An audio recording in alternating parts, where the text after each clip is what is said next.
লেখাপানীত অবৈধভাৱে কঢ়িয়াই নিয়া 7টা প্ৰকাণ্ড হুলুং কাঠৰ কুণ্ডা, এখন টিচি ট্ৰাক আৰু জেচিবি জব্দ।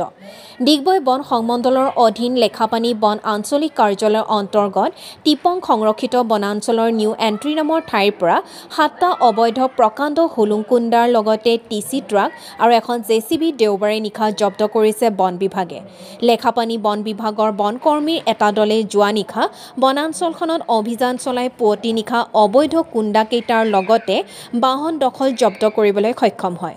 অৱশ্যে এই দুষ্কাৰ্যত জড়িত লোক উক্ত স্থানৰ পৰা সংগোপনে পলাই যাবলৈ সক্ষম হয়।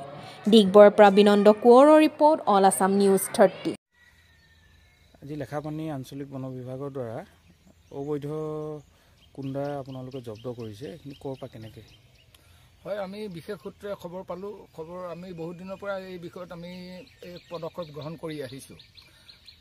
যোৱাকালি সন্ধিয়া আমি প্ৰায় সন্ধিয়া 7টা বজাৰ পৰাই আমি এক অভিযান আৰম্ভ কৰিছোঁ। আমি বিশেষ সূত্ৰৰ খবৰৰ ভিত্তিত আমি তাতে এক এম্বুছ কৰিছিলোঁ। এম্বুছৰ পাছতে আমি নিউ এণ্ট্ৰি এৰিয়া বুলি কয়, টিপং ৰিজাৰ্ভৰ নিউ এণ্ট্ৰি এৰিয়া, তাত আমি তেওঁলোকে প্ৰায় সন্ধিয়া ৰাতি 12টামান বজাৰ পৰা তেওঁলোকে এই কামখিনি কৰি আছে। আমি কৰি শেষ হ'বলৈ দিলোঁ, কিন্তু আমি দুৰ্ভাগ্যজনকভাৱে আমি এই ড্ৰাইভাৰকেইজনক আমি ধৰিবলৈ সন্ধিয়া আৰলৈ তেওঁলোক পলাই গ'ল। কিন্তু আমি এক সফলতা অৰ্জন কৰিছোঁ বুলি ক'ব লাগিব। আমি 7টা কুণ্ডা আৰু গাড়ীসহ জেচিবি আমি জব্দ কৰিবলৈ সক্ষম হৈছোঁ। কোন জড়িত আছে এই দুষ্কাৰ্যত আপোনালোকে? হয়, আমি ইতিমধ্যে তদন্ত আৰম্ভ কৰিছোঁ। আমাৰ আৰু এটা দল ইতিমধ্যে আমি উক্ত ঘটনাস্থলীলৈ ৰাওনা হৈছে। আমি তদন্ত আৰম্ভ কৰা হৈছে ইতিমধ্যে। তেওঁলোকৰ এই ঘটনাৰ যি আমি সূত্ৰৰ আমি আঁত ধৰি আমি আজি সফলতা অৰ্জন কৰিছিলোঁ, সেই সূত্ৰৰ আঁত ধৰিয়েই এই দলটো আমি ইতিমধ্যে ঘটনাস্থলীলৈ প্ৰেৰণ কৰিছোঁ।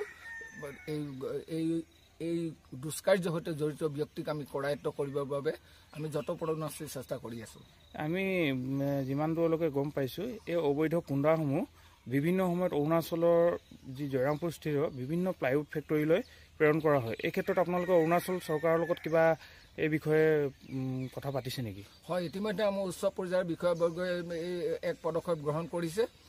যিমান দূৰ সম্ভৱ আমাৰ বৰ্তমান যিজন সংমণ্ডল বন প্ৰাধিকাৰী মহোদয় আছে, তেখেতে এক সুস্থ পদক্ষেপ গ্ৰহণ কৰিছে এই বিষয়ত, আৰু আশা কৰোঁ অতি সোনকালে আমি এক সফলতা পাম আৰু এই বিষয়ত এক ভাল ফল আমি আশা কৰিব পাৰিম বুলি আমি ভাবিছোঁ। এটা ভাল ফল আমি পাম অতি সোনকালে।